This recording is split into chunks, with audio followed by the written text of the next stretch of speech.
Hi, I'm Nathan Hunt. I'm an environmental attorney at Thompson Hine. Welcome to the Environmental Laws podcast, where Thompson Hine attorneys and industry experts usually discuss timely and relevant environmental health and safety topics. Today, we're going to deviate a little bit from that script and talk about the Love Canal disaster. This is part one of a two-part podcast. In part one, we're going to take the Wayback Machine to the 1890s to meet William Love. William Love was a man who dreamed of building a perfect, sprawling metropolis near Niagara Falls, New York. I'm guessing he would have never in a million years thought he'd be forever linked to America's most notorious contaminated site and the passage of CERCLA, which is the Comprehensive Environmental Response, Compensation, and Liability Act, instead of his shining city on a hill that he planned to build. In part two, we will cover the environmental contamination that made Love Canal a national news story in the 1970s and led to the passage of CERCLA. So before we get to the story of William Love, I wanted to provide a high-level overview of CERCLA for anybody out there who's not familiar with it. I'm assuming most folks listening to this podcast, because of its environmental genre, if you will, are probably familiar with CERCLA. But for those of you who aren't, CERCLA is also known as Superfund. It's a federal statute that was signed into law in 1980 during the last days of the Carter administration, and it's been amended several times thereafter. It provides a means to pay for the cleanup of historic disposal sites containing hazardous substances.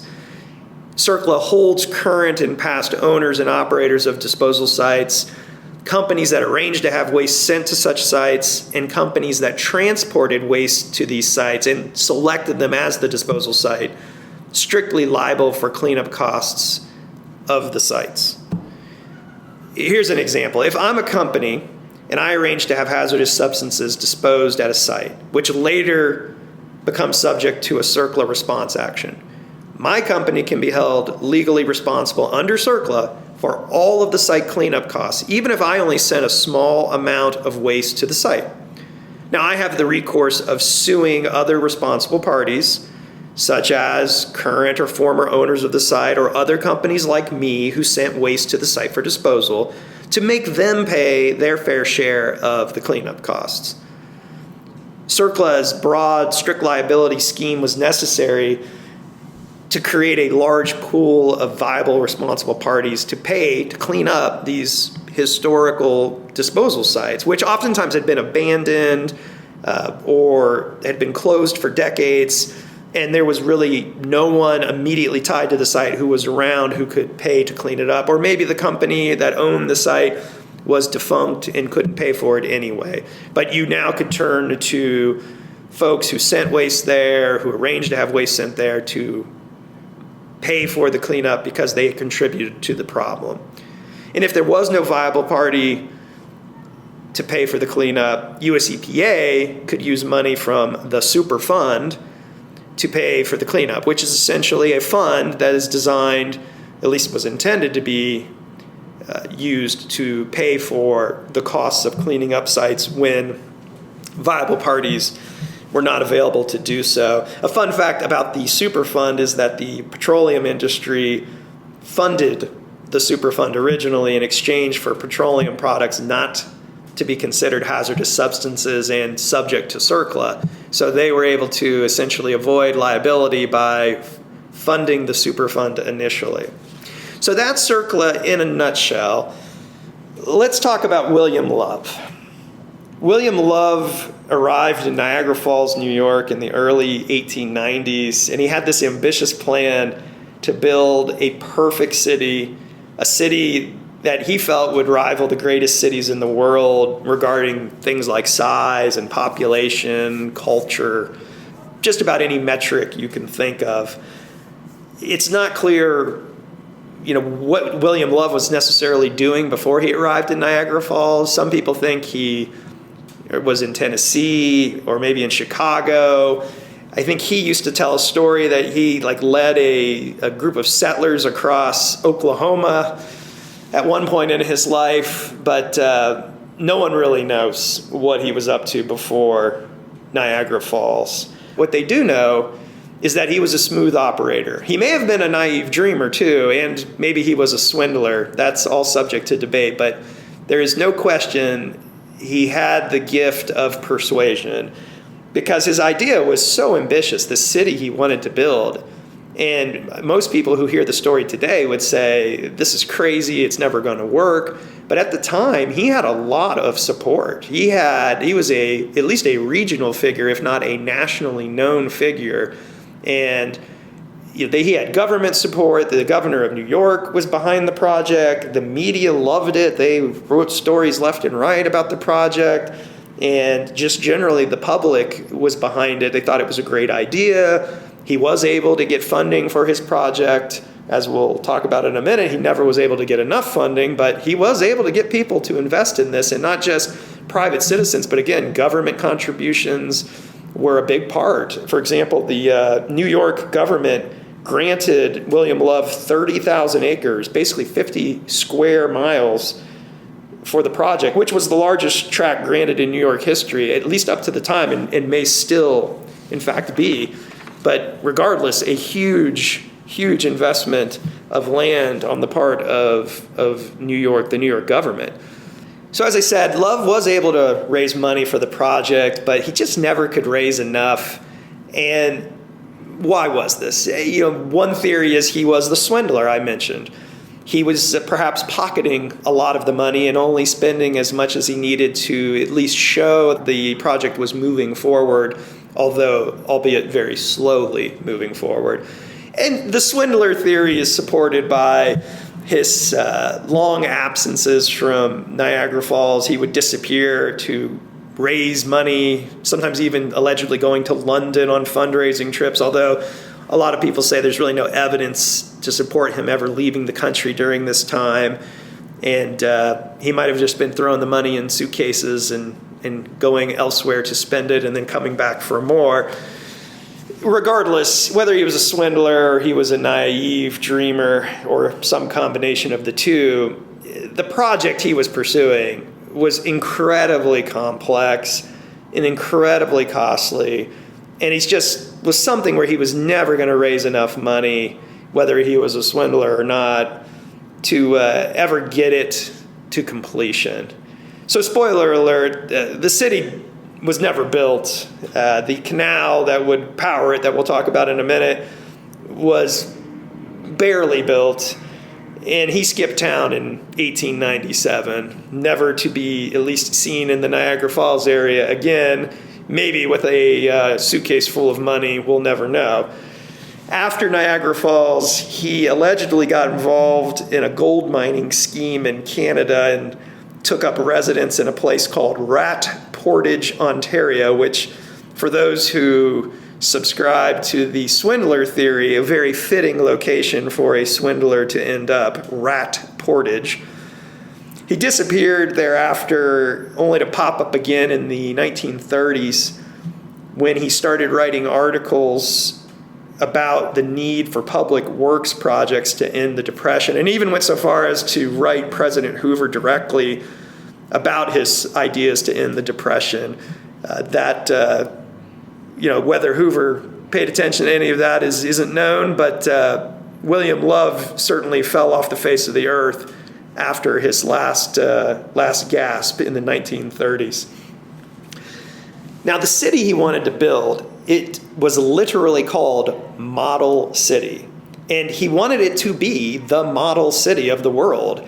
He wanted it to, I think this is a direct quote, be, quote, the most perfect city in existence. So, he wasn't ambitious at all. And this city was going to be a utopian metropolis. I mean, he was envisioning a city of 2 million residents that would be the greatest manufacturing city in the United States. Every home and business would have electricity, they'd have telephone service, natural gas hookups, treated water, and even sewer hookups. So, I mean, if you think about that, how ambitious that is, 1890s, United States of America, New York City, Philadelphia, the greatest cities in the country at the time, did not have these things consistently And yet every resident, every business in William Love's model city was going to have these amenities. He also was planning to offer free land to businesses, and we'll talk about that in a minute. That was sort of the bait to get businesses to come to the area and settle in his city. He wanted rent controls to keep rents low for the workers. He wanted profit sharing between the businesses and the workers. He envisioned a city that had low congestion. In other words, the city would have enough land area and be so well planned that it would be spread out, that you wouldn't have urban sprawl or cities or buildings on top of each other and rundown, tenements like you would find in other major cities in the United States at the time and in the world at the time. There would be ample park space. There would be public schools. And in keeping with the temperance movement, which was a very powerful movement at the time and ultimately would lead to prohibition, this would be a city where no alcohol would be allowed. So this was truly this utopian, progressive dream of a city where everything, as William Love said, would be perfect. But he had to get people there. He had to get businesses there. And as I said a minute ago, one of the baits he used to get folks to come was this free land. He was going to offer free land, and the free land was good because it would support some of these initiatives that he sought, such as keeping rents low. So if the businesses didn't have to pay for their land, they shouldn't have to charge much for the rent. They'd have more money. This would also help support his profit sharing enterprise he wanted between these businesses and the workers. So the free land was one of the baits. The other bait was free hydroelectric power to all businesses and all homes. Obviously, one benefit of that was it's free. The other benefit was it's clean. It's essentially non-polluting or low-polluting, which was different, obviously, than the heavily polluted metropolitan areas that were primarily on things like coal for energy production at the time. Well, why did he choose Niagara Falls? What was so special about Niagara Falls? The Niagara River is well suited for producing hydroelectricity, and it was already being used at the time by some manufacturers and businesses to do this. So it was a common sense location for a major hydroelectric undertaking. The other reason why William Love chose Niagara Falls is because of limitations at the time regarding electric current. At the time, direct electric current, or DC current as we know it, was in use. And the problem with DC current is it can't be transported over long distances. So you need to be very close to where you're generating the electricity. And hence, you had to be close to Niagara Falls, the Niagara River, where this power was going to be generated. And that's why you had to have your city located in the Niagara Falls area. How they were going to generate it is interesting. But before we get to that, just a little bit of geography orientation for those who aren't familiar with the area. The Niagara River flows north, and it connects Lake Erie to Lake Ontario. Lake Erie is to the south. Lake Ontario is to the north. The Niagara River flows between the two and connects them. Buffalo, New York is the starting point of the river. It's where Lake Erie flows. It becomes the Niagara River, if you will. About halfway up the Niagara River, it takes a 90-degree turn to the left, flows about 5 miles, goes over Niagara Falls, then takes an immediate right-hand turn, and then flows straight north to Lake Ontario. What Love's plan is he was going to dig a 7-mile long canal that would divert water from the Niagara River about 5 miles upstream from Niagara Falls. At that point I described, about that halfway point where the river takes the 90-degree turn to the left. And the water that he diverted, it would bypass the true Niagara Falls, the natural wonder we're all familiar with, and it would flow overland until it flowed over about a 300-foot escarpment, a long, steep slope, where it would be fed into the hydroelectric turbines in Model City and generate the hydroelectricity necessary to power all these businesses and all these homes that would be located in the sprawling 2 million person populated city that William Love envisioned. The canal, once it flowed through Model City, would then re-enter the Niagara River about 6 or 7 miles south of Lake Ontario. Love broke ground on the canal on May 23rd, 1894. And the work on the canal and on the city itself would continue on and off for about 3 years until Love eventually ran out of money. He couldn't get any more investors, or he had spent all the money that he had swindled from folks, whichever version of the story you subscribe to. One of the biggest obstacles to the project from the cost perspective was Love triggered a land boom in the area. Of course, everybody knew about Love's plan. I mean, it was all over the newspapers. It was this national story. You had the New York government supporting it. The public supported it. Private investors, at least for a time, were supporting it.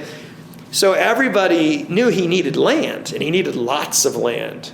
And even the land he was receiving, for example, from the state government, that 30,000 acres I mentioned previously, well, he didn't just get that land. He, in essence, received a grant of that land, but he still needed to buy it from whoever owned it, etc.